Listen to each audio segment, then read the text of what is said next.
मथुरा में अब अनारक्षित प्लेटफॉर्म टिकट के लिए नहीं लगानी पड़ेगी लाइन। रेलवे के आगरा मंडल में अनारक्षित टिकट के लिए अब खिड़की पर लाइन लगाने की जरूरत नहीं है। ये टिकट रेलवे के यूटीएस ऐप से स्टेशन के 20 किलोमीटर के दायरे में प्राप्त किया जा सकता है। उक्त ऐप से टिकट लेने पर 3% बोनस भी मिलेगा। मंडल रेल प्रबंधक आगरा तेज प्रकाश अग्रवाल के मार्गदर्शन एवं वरिष्ठ मंडल वाणिज्य प्रबंधक अमन वर्मा के निर्देशन में आगरा छावनी स्टेशन पर यूटीएस ऑन मोबाइल एप्लीकेशन के माध्यम से अनारक्षित टिकट लेने हेतु जागरूकता अभियान चलाया गया। एलयू में 9 से 10 मार्च को रोजगार मेला, इंडिगो समेत 300 कंपनीज लेंगी हिस्सा, 30,000 युवाओं को मिलेगा रोजगार। लोकसभा चुनाव की अधिसूचना जारी होने से ठीक पहले 9 और 10 मार्च को लखनऊ में बड़ा रोजगार मेला आयोजित होने जा रहा है। एलयू ओल्ड कैंपस स्थित शिवाजी मैदान में होने वाले इस रोजगार मेले में करीब 300 निजी कंपनीज 30,000 से अधिक पदों के लिए इंटरव्यू लेंगी। सेवायोजन कार्यालय और नेशनल स्किल डेवलपमेंट कॉर्पोरेशन के द्वारा प्रायोजित इस रोजगार मेले का शुभारंभ रक्षा मंत्री राजनाथ सिंह और सीएम योगी आदित्यनाथ के हाथों होने की उम्मीद है। इलाहाबाद विश्वविद्यालय में 347 कर्मचारी भर्ती को ऑनलाइन आवेदन शुरू। ग्रुप डी की सरकारी नौकरी पाने का सपना देख रहे युवाओं के लिए अच्छी खबर है। इलाहाबाद विश्वविद्यालय ने 347 पदों के लिए आवेदन आमंत्रित किए हैं। विश्वविद्यालय में कर्मचारियों की कमी जल्द दूर हो जाएगी। ग्रुप सी के तहत 25 प्रकार के 313 और ग्रुप ए के 18, ग्रुप बी के 16 पदों पर भर्ती के लिए नोटिफिकेशन जारी कर दिया गया, यानी कुल 347 पदों पर भर्ती होगी। 1 मार्च से ऑनलाइन आवेदन शुरू है। फ्लैट्स की रुकी रजिस्ट्री में आएगी और भी तेजी, कैंप लगाने के निर्देश। उत्तर प्रदेश में राज्य सरकार ने नोएडा में फ्लैट्स की रुकी हुई रजिस्ट्री में और तेजी लाने के निर्देश दिए हैं। प्रमुख सचिव स्टाम्प और रजिस्ट्रेशन लीना जौहरी ने मुख्य कार्यपालक अधिकारी नोएडा व ग्रेटर नोएडा को पत्र भेजा। इसमें कहा गया कि legacy stall real estate project की समस्याओं के निदान के लिए अमिताभ कांत वाजपेयी की रिपोर्ट के आधार पर आवंटियों के हितों में फ्लैट्स की रजिस्ट्री की जानी है। बिजली खर्च का पल पल ले सकेंगे अपडेट, बिजली विभाग चलाएगा घर घर ये अभियान। बिजली उपभोक्ताओं को बिजली मीटर का पल पल अपडेट मिल सकेगा। उपभोक्ता प्रीपेड स्मार्ट मीटर लग जाने पर अपने घर की बिजली खपत और अन्य गतिविधियों पर अपने मोबाइल से नजर रख सकेंगे। घर से बाहर जाने पर ऐप के माध्यम से घर की बिजली कट कर सकेंगे। जितने दिन घर के बाहर रहेंगे उतने दिन उनके घर का मीटर बंद रहेगा। अगले सप्ताह से लखनऊ के लिए उड़ान सेवा शुरू, पीएम मोदी कर सकते हैं लोकार्पण। मुरादाबाद हवाई अड्डे के लोकार्पण में सिर्फ सप्ताह भर शेष रह गया है। आज से 10 मार्च तक तीनों में से किसी भी दिन प्रधानमंत्री नरेंद्र मोदी 5 नई हवाई अड्डों का लोकार्पण कर सकते हैं। इसमें मुरादाबाद, आजमगढ़, चित्रकूट, श्रावस्ती व अलीगढ़ एयरपोर्ट शामिल हैं। उद्घाटन फ्लाइट सिर्फ लखनऊ के लिए होगी। कानपुर जाने वाले यात्रियों को अभी और इंतजार करना पड़ सकता है। 24 घंटे में दें खराब मौसम से क्षतिग्रस्त फसलों का मुआवजा। मुख्यमंत्री योगी आदित्यनाथ ने प्रदेश में खराब मौसम, तेज हवा और ओलावृष्टि से अन्नदाता किसान की फसलों को हुए नुकसान की क्षतिपूर्ति के लिए सर्वे कराने के निर्देश दिए। उन्होंने सभी जिलाधिकारियों को निर्देश दिए हैं एसडीएम और तहसीलदारों को मौके पर जाकर तत्काल सर्वे कराकर संबंधित विभाग को डिटेल उपलब्ध कराने के लिए आदेशित किया, ताकि 24 घंटे में अन्नदाताओं के खाते में क्षतिपूर्ति की धनराशि को भेजा जा सके। 21 एडेड कॉलेजेस में 98 शिक्षक सरप्लस, सब समिति करेगी समायोजन। संगम नगरी प्रयागराज के 150 से अधिक सहायता प्राप्त बालक माध्यमिक विद्यालयों में से 21 में आवश्यकता से अधिक शिक्षक कार्यरत हैं। खास बात यह है कि जिन स्कूल्स में शिक्षक सरप्लस हैं, उनमें अधिकांश शहरी क्षेत्र में हैं। माध्यमिक शिक्षा निदेशक डॉक्टर महेंद्र देव के निर्देश पर छात्र संख्या के अनुपात में गणना की गई तो 21 स्कूल्स में सरप्लस शिक्षक मिले। अदानी डिफेंस में बने 50% हथियारों का होगा निर्यात, देश दुनिया में बढ़ी demand. Adani defence and aerospace की कानपुर यूनिट में बनने वाले हथियारों और गोला बारूदों का 50% हिस्सा देश के सशस्त्र बलों के लिए आरक्षित रहेगा। उत्पादन का 50% एम्यूनिशन और हथियारों को निर्यात किया जाएगा। अदानी डिफेंस में पूरी क्षमता के साथ उत्पादन शुरू हो गया है। उत्पादन का लक्ष्य भी तय कर दिया गया। निर्यात शुरू होने पर आत्मनिर्भर भारत के लक्ष्य में ये एक प्रभावी कदम रहेगा। लोकसभा चुनाव के बाद अलग राज्य बनेगा पूर्वांचल, मुख्यमंत्री भी होगा नया, बलिया में ओपी राजभर का बड़ा दावा। लोकसभा चुनाव में भले ही अभी कुछ समय बाकी हो, लेकिन पूर्वांचल को लेकर सुहेल देव भारतीय समाज पार्टी के राष्ट्रीय अध्यक्ष ओम प्रकाश राजभर ने एक बड़ा दावा कर दिया है।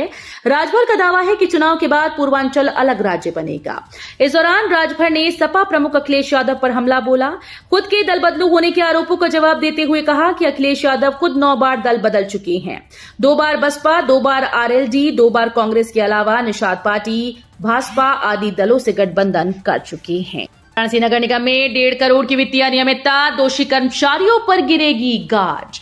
5 साल पहले के नगर निगम के परिवहन विभाग में करोड़ों रुपए की वित्तीय अनियमितता उजागर हुई है। अधिक दाम पर वाहनों के पार्ट्स खरीदने और बगैर मरम्मत भुगतान के मामले में जिलाधिकारी एस राजलिंगम ने नगर आयुक्त अक्षत वर्मा को पत्र भेजा है। बीजेपी के मिशन 24 में ज्ञान बनेगा हथियार। पीएम मोदी की अपील के बाद बूथ लेवल पर बना खास प्लान। लोकसभा चुनाव अब नजदीक आ चुका है। इस महीने चुनाव की तारीखों का ऐलान की संभावना है। लोकसभा चुनाव को देखते हुए भाजपा अब और भी एक्टिव हो गई है। सीट्स के साथ साथ भाजपा हर बूथ वोट प्रतिशत बढ़ाने की जुगत में जुट गई। इसके लिए भाजपा ने एक नया हथियार तैयार किया है। इस हथियार का नाम है ज्ञान। भाजपा ज्ञान के जरिए मिशन 2024 में जनता के विश्वास के साथ उनके मतों को भी आसानी से हासिल कर ले। इन 23 सीटों पर सपा भाजपा के बीच दिलचस्प होगा मुकाबला। लखनऊ में राजनाथ सिंह की इनसे होगी टक्कर। प्रदेश में 23 लोकसभा सीटें ऐसी हैं जिन पर भाजपा और सपा दोनों दलों ने अपने प्रत्याशी उतार दिए हैं। बस्ती में एक बार फिर मौजूदा सांसद हरीश द्विवेदी और रामप्रसाद चौधरी आमने सामने होंगे। बसपा ने रामप्रसाद चौधरी को अपना प्रत्याशी बनाया था, जबकि इस बार उन्हें सपा ने टिकट दिया है। लखनऊ में भाजपा प्रत्याशी राजनाथ सिंह और सपा प्रत्याशी रविदास मेहरोत्रा के बीच भिड़ंत होगी। जेल में कटेगी जिंदगी, प्रॉपर्टी भी जब्त कर लेगी सरकार। यूपी में ऐसे लोगों को सीएम योगी ने खुली चेतावनी। मुख्यमंत्री योगी आदित्यनाथ ने यूपी के युवाओं को आश्वस्त करते हुए एक बार फिर से दोहराया कि कोई भी युवाओं के भविष्य के साथ खिलवाड़ नहीं कर सकता। यदि किसी ने ऐसा किया तो वो जिंदगी भर के लिए जेल में सड़ेगा। यही नहीं, उनके बाप दादा की प्रॉपर्टी भी सरकार जब्त कर लेगी।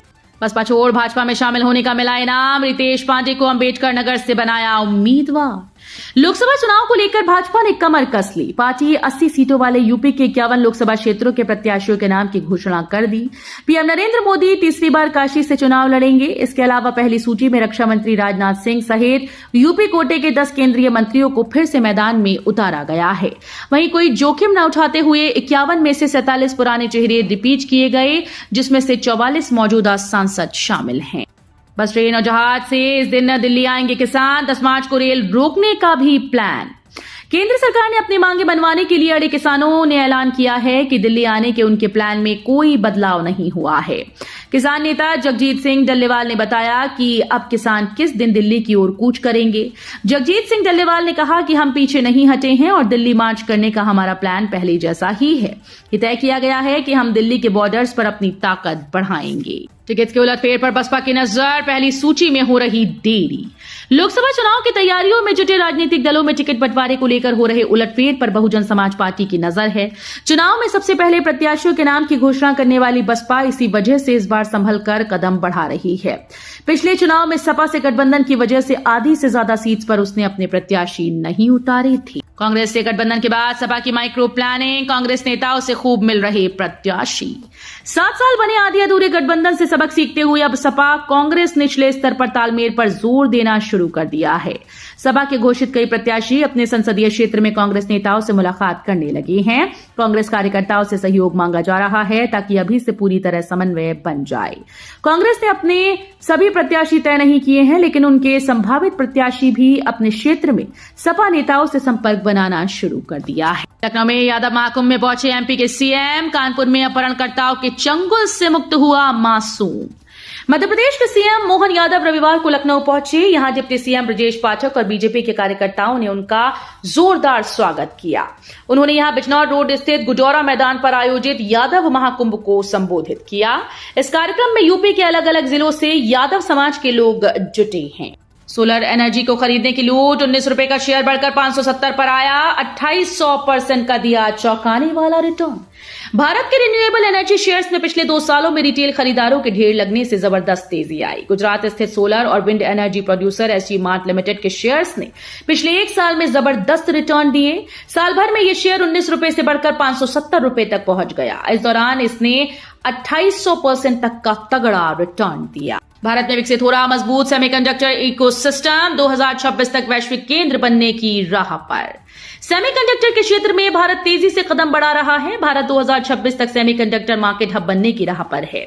इस दिशा में केंद्र सरकार लगातार ठोस कदम उठा रही है। सेमीकंडक्टर से जुड़े प्रोजेक्ट में भारत भारी भरकम निवेश कर रहा है।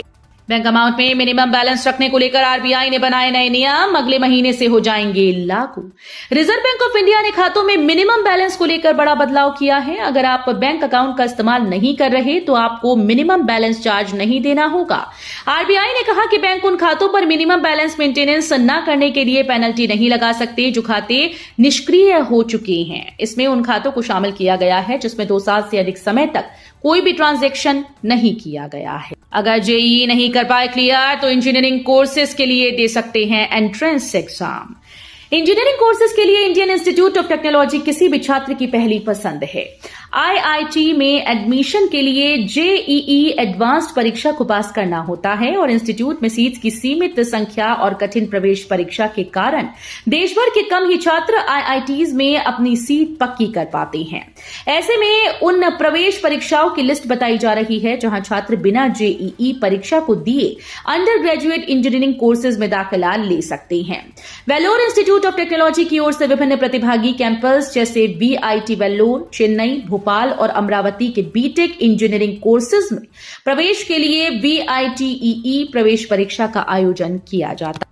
यात्रियों की टेंशन खत्म, देश भर में दौड़ेंगी अमृत भारत ट्रेन, 1000 से अधिक का हो रहा निर्माण। भारत आने वाले वर्षों में नई पीढ़ी के करीब 1000 अमृत भारत ट्रेन का निर्माण करेगा। रेल मंत्री अश्विनी वैष्णव ने खुद ये बात कही। उन्होंने बताया कि 250 किलोमीटर प्रति घंटे की रफ्तार से चलने वाली ट्रेन बनाने का काम जारी है।